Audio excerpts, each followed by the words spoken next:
Ушул диафрагма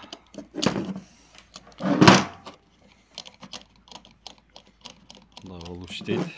Азыр болт менен чечип буну да текшеребиз үчүн.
Мына ушул ичи диафрагма турган жер.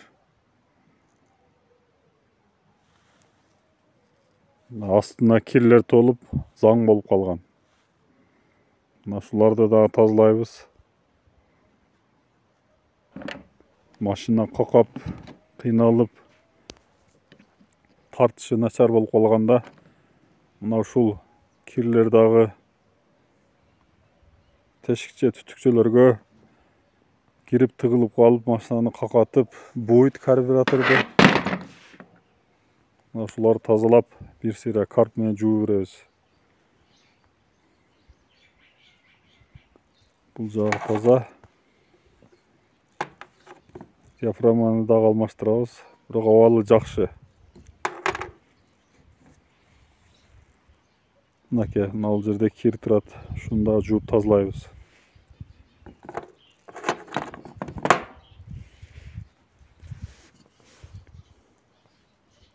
Бактан чыккан фильтр дагы мына ушул кирлерди өткөзүп берет. Ошондуктан бир жылда бир жолу карбюратор тазалап турса жакшы.